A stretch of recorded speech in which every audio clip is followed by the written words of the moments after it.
amici, ben ritrovati in una nuova puntata di Eventi del Territorio, 29esima, seconda tappa della 29esima edizione della primavera del Prosecco Conegliano Valdobbiadene.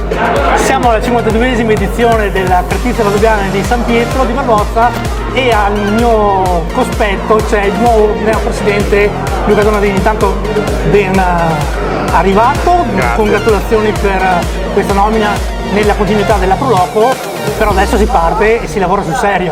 Sì, apertura, quindi adesso per 2 settimane un gran impegno, un gran lavoro.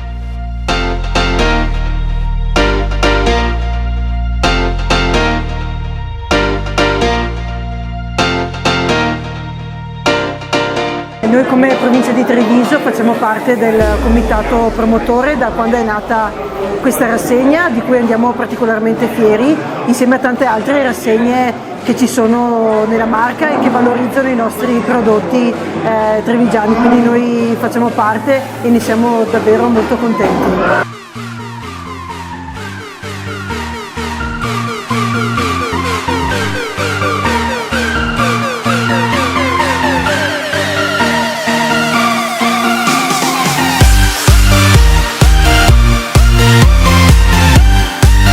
Luca, ci dicevi a telecamere spente poco fa, prima dell'inaugurazione, un susseguirsi di eventi che rendono vivace questo bellissimo territorio. Esatto, partendo da venerdì prossimo con la cena delle erbette, cena a base di erbe spontanee accompagnate dal Valdobbiadene di OCG.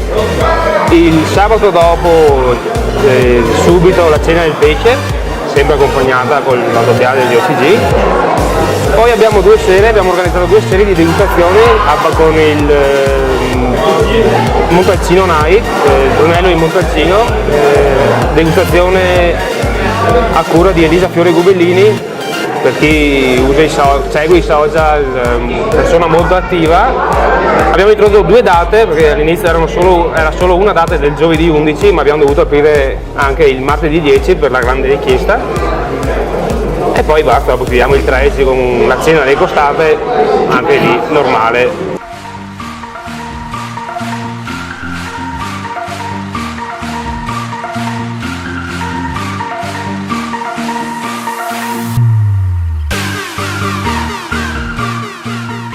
Beh sì, senza dubbio un ringraziamento ai consiglieri a Proloco e anche alle più di 100 persone che vengono a darci una mano durante questo evento, che per noi inizia quasi un mese e mezzo prima con i preparativi della mostra effettiva e continuerà una settimana dopo anche per le pulizie e la sistemazione di tutto. Quindi che dire Luca, intanto noi ti ringraziamo per averci accolto in questa bellissima mostra.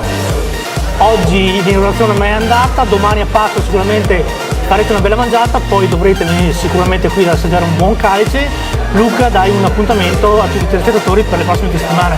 Beh, allora certo vi aspetto già da domani dopo le 3 di pomeriggio, che noi apriremo con le sale. Alla sera la cucina sarà aperta e dopo tutti i weekend e le sere più o meno ci sono sempre le sale aperte, quindi le porte sono sempre aperte. Quindi adesso un bel brindisi alla 52esima mostra del Cartizia Valdobbiadene di OCG. Luca, a te e a tutti i tuoi collaboratori salute. Grazie, Cing, viva!